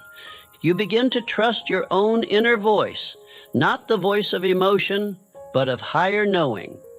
And when this happens, you will know the sixth sense has awakened. Say this with me now. I honor silence. I ask. I listen. I receive. My mind is open. My intuition is guided. I am ready. Repeat it again. Feel it as truth. Because this practice, though quiet, is one of the greatest sources of power ever known to man. It is the force behind the great inventions of Edison, the bold moves of Ford, the quiet certainty of Lincoln. These men were not just thinkers. They were listeners. They did not merely reason. They received, and you must too. Let me leave you with this instruction. Create a nightly council. Choose the men or women you admire most. Assign each one a quality you wish to cultivate. Enter silence. Speak to them. Ask questions. Listen. Record what arises. Over time, you will begin to experience what I did. The feeling of being guided, not by fantasy, but by the part of you that is connected to the infinite. This is the sixth sense. It is not superstition. It is the reward of alignment. Faith, desire, repetition, autosuggestion, all of them are roads leading here. And when you arrive, you will no longer feel alone in your pursuit, because you will know you are backed by more than willpower. You are aligned with infinite intelligence itself. So begin the practice. Enter silence. Ask and listen.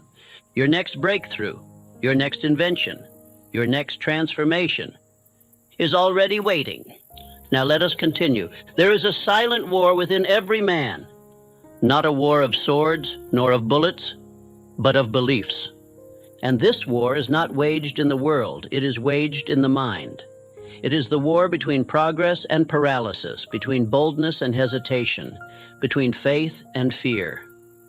And fear is the oldest, most cunning enemy you will ever face. It wears many faces. It speaks many languages. But it always whispers the same message. You are not enough. I call these whispers the 6 ghosts of fear. And unless you destroy them, they will haunt your dreams, delay your decisions, and keep you small, long after you've acquired the knowledge to succeed. Let me name them now: fear of poverty, fear of criticism, fear of ill health, fear of loss of love, fear of old age, and fear of death. These are the 6 specters, the shadows, the chains, the programming that most men inherit unconsciously and never examine. But hear me now, you were not born with these fears. They were installed by repetition, by weak men, by institutions built on control, by parents, teachers, preachers who were themselves enslaved by fear. And if you do not remove them, they will remove your destiny. I know this because I too have faced them. While writing Think and Grow Rich, I was not a wealthy man. I was not praised. I was not secure. I was at times broke. Nearly broken. I had no audience, no cheerleaders, only a vision. And yet these fears came for me. Fear of poverty whispered, "You are wasting your time. You should take a safer job." Fear of criticism whispered, "Who do you think you are to write this?" Fear of ill health whispered, "Your body is tired. Rest, quit. No one will blame you." Fear of loss of love whispered, "You'll lose those you care about chasing something that may never happen." Fear of old age whispered, "You are running out of time." Fear of death whispered, "And what if you die before it's finished? Then what was it all for?" But I did not obey them. I recognized them, not as truth, but as trained ghosts. And I tell you now, the man who listens to fear becomes its servant. But the man who speaks louder becomes its master. Let us break these ghosts one by one. 1. Fear of poverty. This is the root fear, the foundation of all others. It is the belief that survival depends on scarcity, that money is limited, and that you must compete like an animal to get your share. It creates hesitation, envy, compromise, panic, and most of all, it paralyzes action. But here is the truth. Poverty is not caused by lack of money. It is caused by lack of belief. The mind that thinks in lack attracts lack. The mind that repeats not enough creates not enough. You must reject this fear through abundance of thought. Daily affirm, "I am the source of wealth. My thoughts attract prosperity. There is always enough. I create value and receive in full." Do not fear poverty. Fear the thinking that creates it. 2. Fear of criticism. This ghost is responsible for more dead dreams than any graveyard. It whispers, "What will they think?" and turns bold men into beggars of approval. But let me tell you this. No man who ever rose to greatness did so without being criticized. Not one. Lincoln was ridiculed. Ford was mocked. Carnegie was doubted. But they did not ask the crowd for permission. They acted, and the world followed. You must build a mind that is immune to opinion. Remind yourself, no man's opinion of me can alter my vision. I walk by principle, not popularity. You are not here to please, you are here to build. 3. Fear of ill health. This fear paralyzes your will. It makes you hypersensitive, obsessive. It weakens your system, not because of illness, but because of belief. Your body listens to your thoughts. Repeat fear of disease, and the body will follow. Repeat confidence in vitality, and the body will follow. You are the commander, and the body is your battalion. Feed it with autosuggestion. Every day I grow stronger. I am vibrant, powerful, disciplined. Health flows to me because I command it. Let go of obsessive worry about health. Replace it with disciplined, confident action. That is real medicine. 4. Fear of loss of love. This ghost is subtle. It whispers in the dark. It creates jealousy, control, insecurity, and it robs the man of his power. But the truth is this: no man ever secures love through fear. He only repels it. Love, true love, is drawn to the one who is centered, who is whole, who needs nothing from another to feel strong. Repeat this: I am love. I give freely. I do not fear loss. I am always complete in myself. Let love be a gift, not a chain. 5. Fear of old age. This ghost feeds on vanity. It whispers, you are running out of time. It makes men resent their wrinkles, curse the clock, and mourn what they no longer are. But what if I told you? The greatest men in history peaked with age. Lincoln's presidency began in his 50s. Edison worked until his final breath. Carnegie's real empire bloomed after middle age. The man of wisdom understands. Age is not decline. It is accumulated power. The older you are, the deeper your reservoir of experience, judgment, and strength. Say this daily: I grow stronger with age. My mind sharpens. My vision expands. My power increases. Do not fear age. Fear wasting your youth on things that do not build your legacy. 6. Fear of death, the final ghost, the master illusion. This fear weakens resolve. It makes men play small. It tricks them into living safely, never fully, never boldly. But I tell you now, death is not your enemy. It is your mirror. It reminds you to move now, to speak the truth now, to build the vision now. When you fear death, you live in shadow, but when you accept it, you live on fire. Say this every morning: I will not die with my work undone. I move boldly today. I speak power. I am building something that outlives me. Let death sharpen your urgency, not soften your will. Now let us go deeper. These ghosts are not facts. They are programs. You did not choose them, but you must replace them. Through daily autosuggestion and through repetition, through declaration. Say this now: I destroy all fear. I do not obey illusion. I replace fear with faith. I install truth through repetition. Repeat it daily, at dawn, at dusk.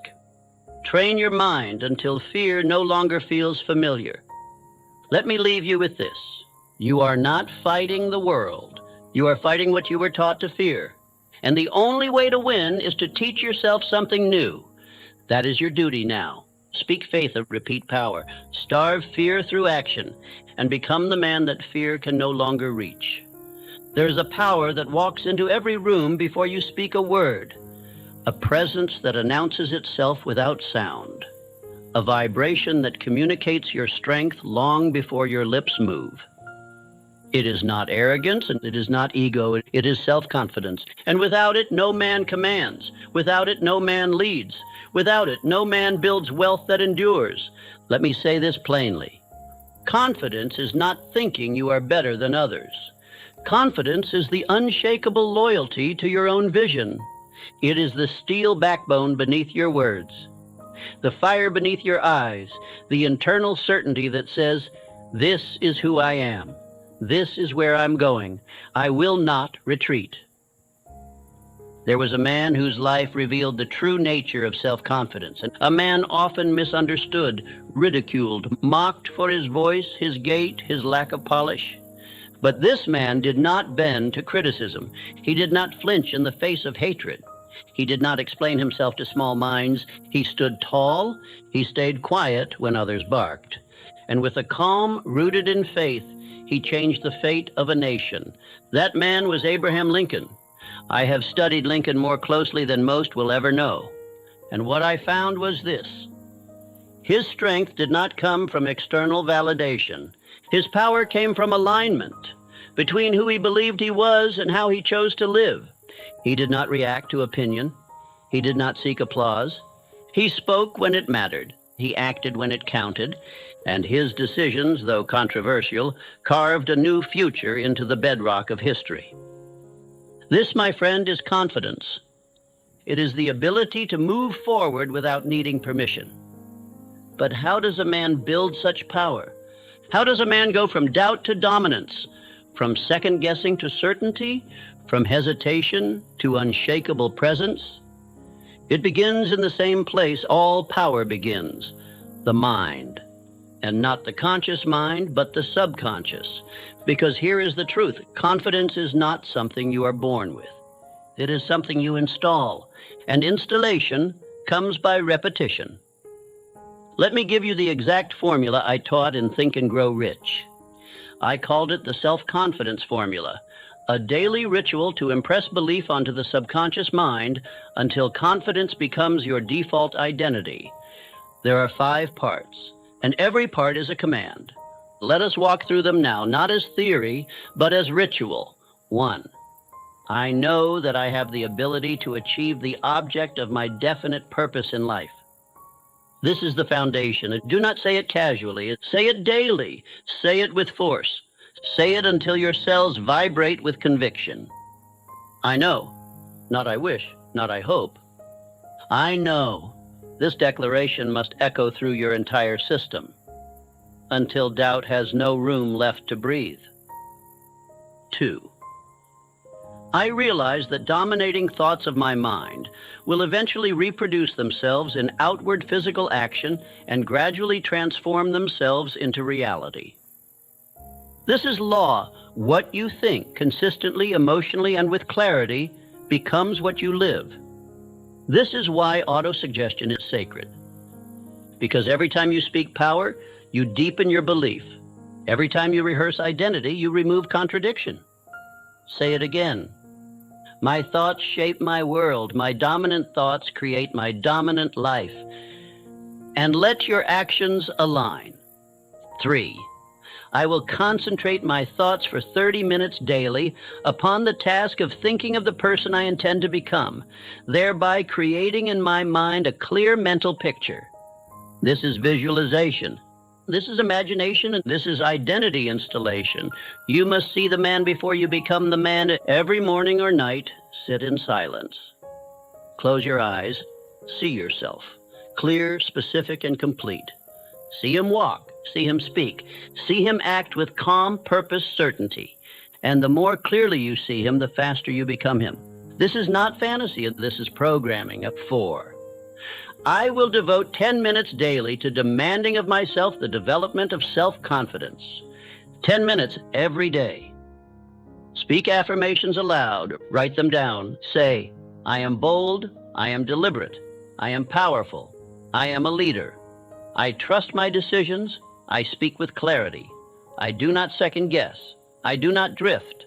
I am the man I was born to become. The words matter, but the emotion matters more. Do not whisper, declare, do not mumble, command, do not recite with boredom, speak with fire. This is not positive thinking, and this is identity reprogramming. 5.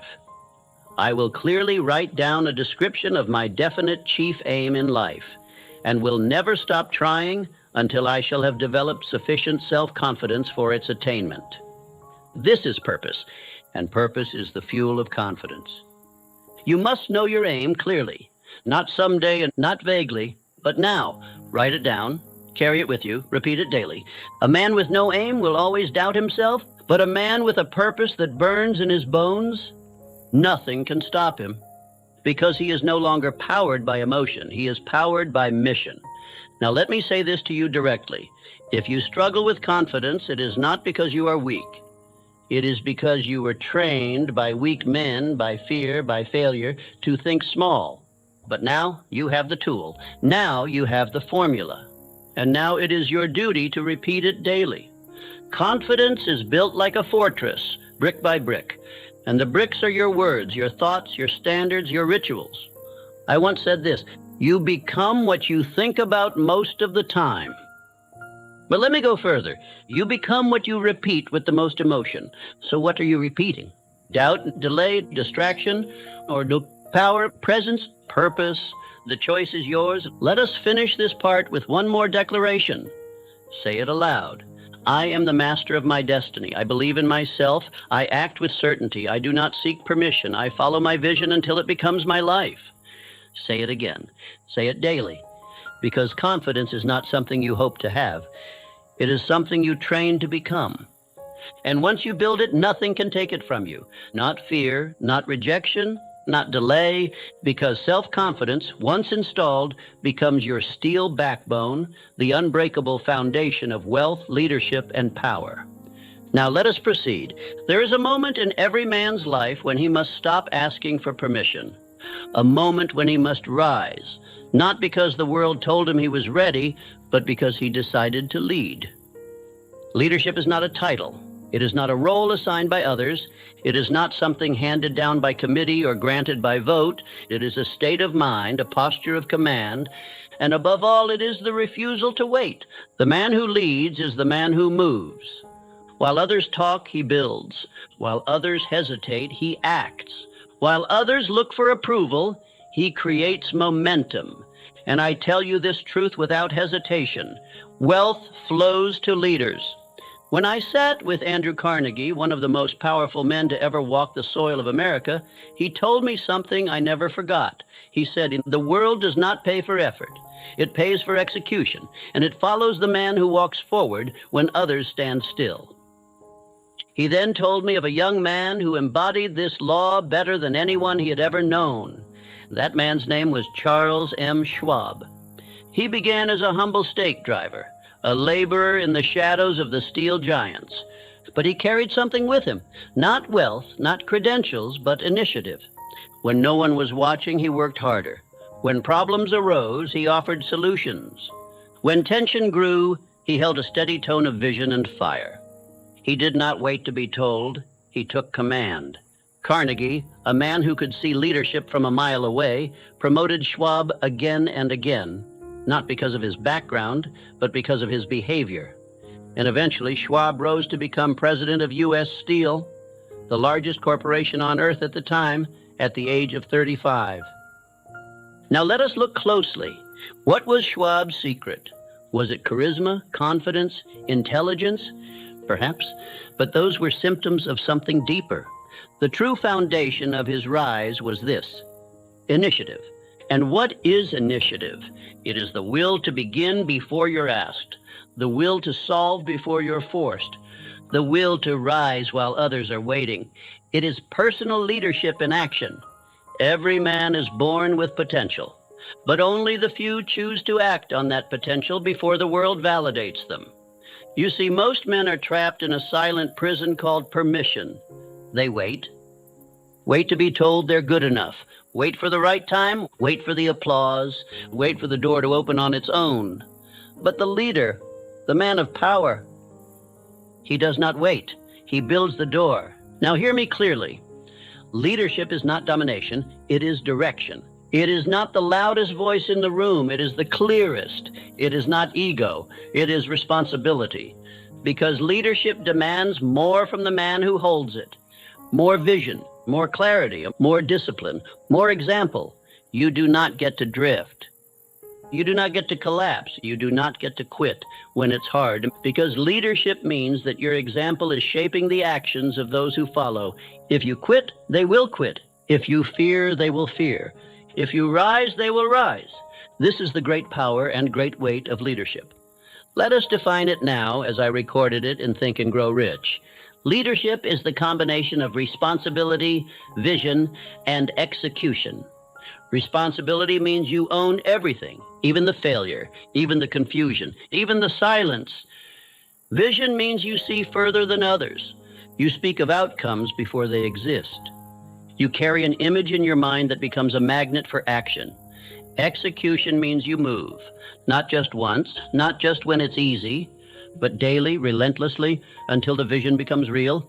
I tell you now, if you do not lead yourself, you cannot lead anyone else. So before you try to lead a business, a team, a family, a nation, you must first command your own habits, your own decisions, your own direction. You must be the man who wakes before others stir. You must be the man who trains while others talk. You must be the man who keeps promises no one else hears. This is leadership. It is lonely at first, but eventually others will follow. Not because you asked them to, but because your standard pulled them forward. And here is the great paradox of leadership. People do not follow you because of what you say. They follow you because of how you live. So I ask you, are your actions worth following? Are your habits worth replicating? Is your posture one of confidence or confusion? You see, leadership is not a speech, it is a signal. And that signal is sent by how you show up every single day. Now let us make this practical. How do you become a leader?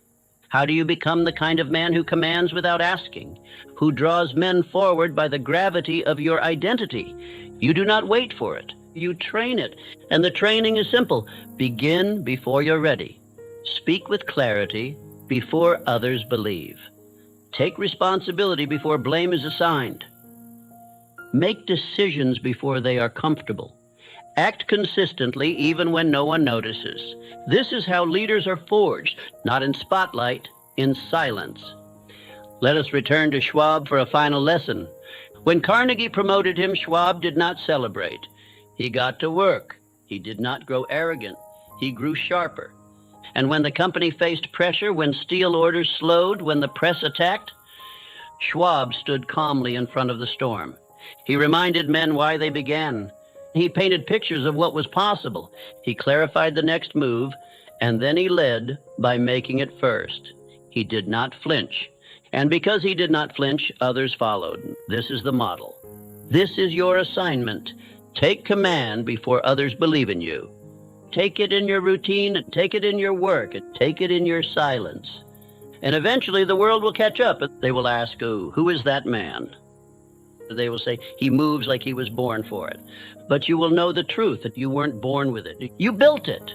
Let us speak the affirmation aloud, not as wishful thinking, but as declaration. I lead, I act, I take command. I do not wait. I rise while others sleep. I move while others question. I lead myself, and therefore I can lead the world. Say it again. Say it daily, and say it before you believe it, because confidence comes by repetition, and leadership comes to those who are willing to act before the echo returns. You are that man. Now lead. There is no power in a scattered mind. There is no wealth in divided motion. There is no greatness in a man who cannot finish what he starts. Let this be written on your wall, carved into your schedule, tattooed into the rhythm of your days. The man who masters concentration masters creation. And I say to you now with the full force of experience, focus is wealth, not just financial wealth, but wealth of time, wealth of clarity, wealth of execution, wealth of legacy. If your attention belongs to everything, it builds nothing.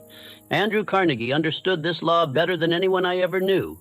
He built his fortune by mastering one word: steel. Not coal, not oil, not railroads, not banks, not a little bit of everything. Steel.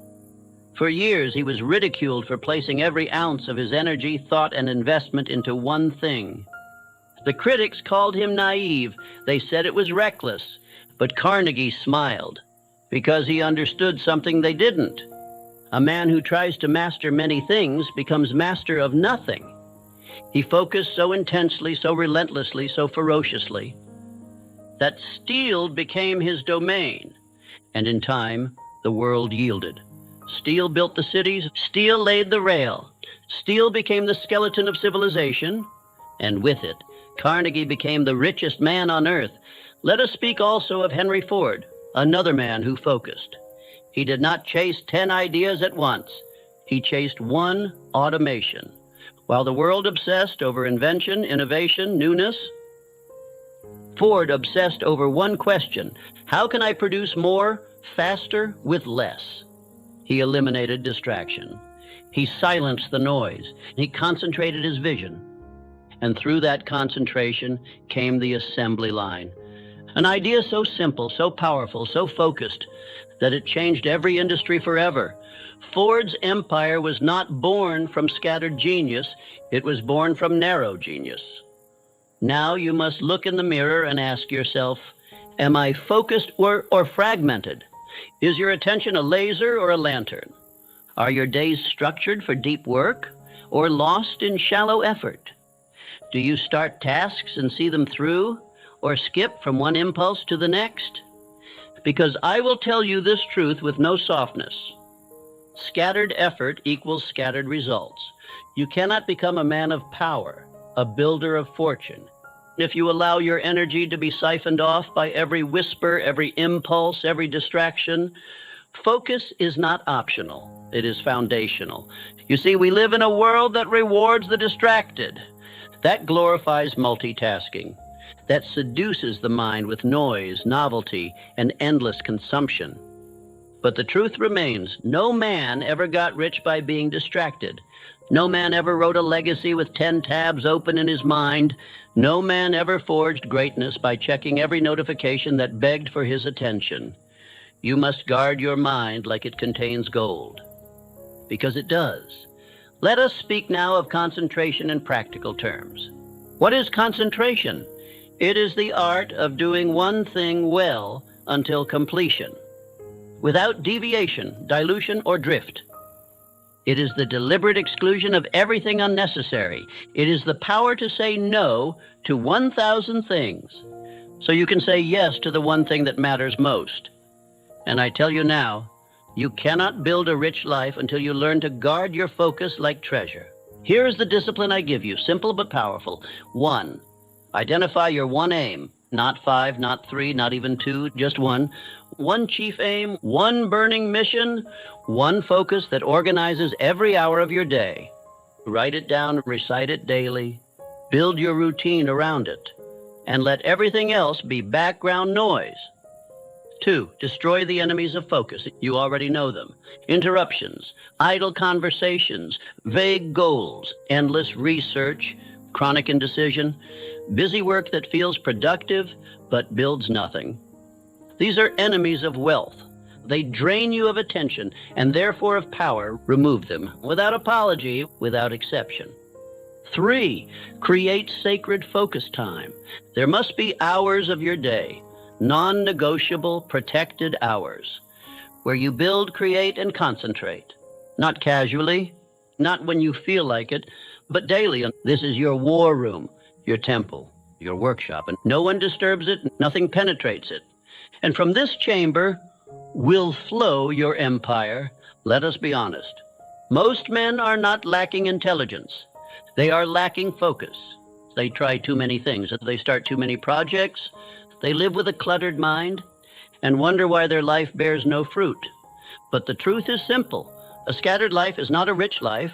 Only the focused man wins. Repeat after me. I guard my focus. I build with precision. I do not scatter. I concentrate. I finish what I start. Say it aloud. Let it take root. Let it become your default. Because concentration is not merely mental. It is moral. It is a form of self-respect. It says, my vision matters. My time is sacred. My life is not up for distraction. Carnegie had steel. Ford had automation. Edison had invention. Lincoln had unity. Now I ask you, what is your one aim? Find it, then pour your life into it. Ignore the world's screams for your attention. Silence the noise. And concentrate until the world has no choice but to listen. Because when you focus like a man on fire, the world feels the heat. There is a law more ancient than money, more powerful than reputation, more sacred than ambition. It is the law of service. And any man who seeks to grow rich without understanding this may gain dollars, but he will never gain wealth, because real wealth, lasting wealth, is built not on taking, but on giving. Let me be clear. You are not paid for what you know. You are not paid for what you want. You are paid for the value you bring to others. Render more service than you are paid for. And eventually, you will be paid more than you render. That is the unseen law, the divine exchange, the invisible ledger that balances all men in time. And no man embodied this truth more completely than Andrew Carnegie. Yes, the world remembers his wealth, steel, railroads, industry. But those who studied deeper remember something else, his gospel, the gospel of wealth, he called it. a declaration to every man who would dare pursue riches. And what did this gospel say? It said this: the man who dies rich dies disgraced. It said build, yes, accumulate, yes, but always with this purpose, to elevate those who come after you. You see, Carnegie did not just amass wealth, he returned it. He funded libraries, universities, foundations. He built institutions that would live far beyond his flesh, because he understood riches are not meant to end with you. They are meant to flow through you. To stop at your feet is to dam the river, but to let wealth move through action, through service, through contribution, is to become part of something eternal. Now let us turn the mirror upon ourselves. Why do you seek riches? Why do you want success? If your only answer is comfort, then let me warn you now. Comfort alone is the path to spiritual poverty. But if your answer is contribution, if you seek to build, to serve, to lift, then riches will find you, chase you, attach themselves to you like iron to a magnet. Because the world always rewards the man who gives more than he takes. Let me give you a command, a challenge, a creed. Make your work a gift. Make your value obvious. Make your presence in every room, every business, every project elevating. Be the one who brings clarity, not confusion. Be the one who offers strength, not burden. Be the one who solves problems, not complains about them. And never forget, every problem is an invitation to serve. Every struggle you see, every weakness in the world is a door. Knock, walk in. Offer something powerful, and wealth will follow. Let us be precise now. Let us make it practical. Here is the golden rule in motion. Give more than you are paid for. Not once, every time. This builds trust, reputation, and irreplaceability. See every interaction as sacred. From the smallest conversation to the largest contract. How you treat people becomes your brand. Design your work to uplift others. Whether you're building homes, writing ideas, forging steel, or shaping minds. The question must always be, does this help someone rise? Let service lead your strategy. The best business plan is one that solves real problems. Do not seek applause, seek impact. The world may not cheer you at first, but results will echo longer than recognition. Let me share a small truth I have lived. In every business I studied, in every empire I witnessed. The turning point came when the founder asked, how can I serve more people and serve them better? This question changed everything. It sharpened focus. It clarified product. It created momentum, loyalty, and yes, riches. Because service is magnetic. It draws loyalty. It inspires trust. It multiplies reputation. It earns the only kind of influence that matters, earned influence. Now, a word on selfishness. You must be vigilant, because selfishness wears many disguises. It looks like urgency. It sounds like ambition. It whispers, focus on yourself first. But let me tell you what selfishness really does. It isolates you. It hardens you. It repels the very blessings you seek. The selfish man cannot build a dynasty. He can only build a prison. So catch selfishness early and replace it with generosity of thought, generosity of action, generosity of spirit, because every generous action is a seed, and every seed grows. Repeat after me. I do not build for applause. I build for impact. I do not hoard. I serve. I do not take first. I give first. Let those words burn into your identity. Let them guide your business. Let them govern your decisions, because you will find that the more you give, the more comes back. That the more you serve, the more doors open. That the more you help others win, the more you win yourself. Not instantly, but inevitably. And so I leave you with this. There is a reason the golden rule is called golden, because it is the purest currency, more stable than gold, more valuable than credit, more eternal than influence. So engrave it upon your soul. Do unto others as you would have them do unto you, and then elevate it. Do more for others than they would ever expect of you. That is the rule of the uncommon man, the rich man, the man who does not chase wealth, but attracts it, not by demand, not by manipulation, but by contribution, by service. Now let us continue, because let me speak plainly now, as a man who has walked the path, studied the minds of millionaires, stood face to face with poverty, and reached into the heart of what separates the average from the exceptional. Let me speak to you directly. Wealth is not a number, it is identity. And until you adopt the identity of a rich thinker, no amount of effort will yield the life you desire. The poor man thinks of luck, the rich man thinks in law. The poor man asks, how long will this take? The rich man asks, how deeply can I install this into my mind? The poor man waits for proof. The rich man moves on faith. This is not about currency, this is about consciousness. The man who thinks richly becomes rich, not because he guesses, not because he stumbles, but because he builds his thoughts like a blueprint and follows them. He does not wish, he commands, he does not dabble, he repeats. He does not entertain doubt, he disciplines belief into his daily rhythm. You have been told your whole life that riches live out there, that you must find them, but I tell you this, they live in your thoughts first. And the day you stop treating that as poetry and start treating it as a scientific law, that is the day your life begins to bend to your will. You've now heard every part of this creed, every chapter, every law, but if you stop here, it fades.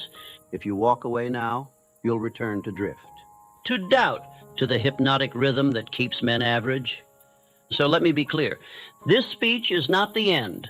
It is the beginning of your repetition, because repetition is reprogramming, and reprogramming is the only way to transform your identity. You must listen to this again, and again, and again, each morning, each night, until your subconscious no longer questions these truths, but operates by them automatically. You must make these laws your internal language. You must burn them into your thought patterns so deeply that they replace the stories of fear, failure, and scarcity that have ruled you until now. This is not motivational theory. This is mental engineering. The same way a body is shaped by repeated motion, a mind is shaped by repeated meaning. If you want to think and grow rich, then you must repeat the thought until it becomes your nature. Let us say it one more time, clearly, boldly, without hesitation. Thoughts are things. Faith is fuel. Desire is fire. Repetition is ritual. Decision is power. Persistence is proof. Imagination is the workshop. Service is the soil. And identity is the root from which all wealth grows. This is the formula. This is the path. This is the code for wealth, not just in money, but in power, clarity, purpose, peace. Now I leave you with a command, not a suggestion. Repeat this speech, live this creed, burn it into your subconscious.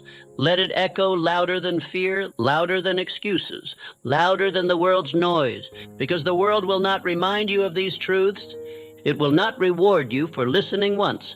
It will test you until you become unshakable. And that transformation only comes by one thing, repetition. The man who listens once learns. The man who listens daily becomes. And it is becoming that matters. You are not here to try these ideas. You are here to become these ideas, to absorb them so fully that no situation, no delay, no hardship can remove them from your identity. That is how a rich thinker is built. That is how a powerful mind is forged. Now breathe, stand tall, and hear this. You are the only one who can decide what happens next. You can close this, or you can return again, and again, and again, until the man you hear speaking in this speech is the man you see in the mirror. Say this with me now. I think richly, I believe deeply, I persist endlessly, I serve powerfully, I act daily, I become deliberately. One more time. I think richly, I believe deeply, I persist endlessly, I serve powerfully, I act daily, I become deliberately.